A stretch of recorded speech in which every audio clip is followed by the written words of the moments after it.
کیا یہ اس خاندان کا وارث تھا؟ کیا یہ سردار کا بیٹا تھا؟ کیا یہ ملک کا خدمت گزار تھا کہ جس کے نام سے دشمن خوف کھاتے تھے؟ کون تھا یہ؟ زینی کا خاموشی سے اس کی جانب دیکھتے رہنا بہرام کو سمجھ آ گئی کہ وہ کیوں اسے یوں دیکھ رہی ہے۔ حیرانی تو بہرام کو خود بھی ہوئی تھی، مگر اس کو سمجھانے کے لیے بہرام کو اس کے لیول تک ضرور آنا تھا، تبھی وہ اسے سمجھا سکتا تھا اور پھر وہاں سے لیے اسے اپنے لیول تک لے جا سکتا تھا۔ کبھی کبھی ہم سمجھتے ہیں کہ مقابل کو ہم ایک ہی لمحے میں سمجھا لیں گے اور اسے اپنے مقام یعنی اپنے لیول تک فوراً لے جائیں گے، لیکن در حقیقت کسی انسان کو سمجھانے کے لیے یہ ضروری ہے کہ پہلے آپ اس کے لیول یا اس کے مقام تک پہنچو، پھر وہاں سے اسے لے کر اپنے مقام اور لیول تک جاؤ۔ ایسے نہ تو آپ کی شان میں کمی آئے گی اور نہ ہی اس کی شان میں کمی آئے گی، بلکہ ایسے آپ کے درمیان جو رشتہ ہے اس کی خوبصورتی مزید بڑھ جائے گی۔ بہرام ان مردوں میں سے نہیں تھا جسے یہ سب باتیں معمولی لگتی تھیں۔ وہ عام مردوں میں سے نہیں تھا کہ جسے بیوی کی برابری کرنا پسند نہیں تھا۔ اس کے نزدیک یہ رشتہ برابری کا رشتہ تھا اور اسے برابری سے نبھانا ہی ضروری تھا۔ اگر اب وہ اس کی بقا کے لیے اور اس کے اچھے مستقبل کے لیے اس کے سامنے گھٹنے ٹیک بھی دے گا تو آگے جا کر وہ برابری کے رشتے پر چل پائیں گے۔ سائیں، آپ نیچے کیوں بیٹھے ہیں؟ آپ اٹھیں، آپ کو زیب نہیں دیتا، آپ میری عادتیں بگاڑ رہی ہیں۔ اگر یہاں کسی نے یوں دیکھ لیا تو آپ کو کچھ نہیں کہیں گے، ساری آفت مجھ پر ہی آئے گی۔ بات کے آخر میں اس نے منہ بسورا اور ایسا کرتے ہوئے وہ بہت ہی پیاری لگی۔ بہرام نے مسکراہٹ دبا لی۔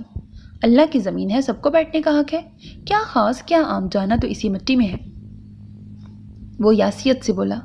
اسے قبرستان کا واقعہ یاد آنے لگا جب اس نے سر جھٹکا اور اس کی جانب متوجہ ہوا جو کہ اپنا کپ زمین پر رکھے کپ کی سطح پر انگلی پھیر رہی تھی۔ وہ عام لڑکیوں کی نسبت اپنی عمر سے خاصی بڑی لگتی تھی۔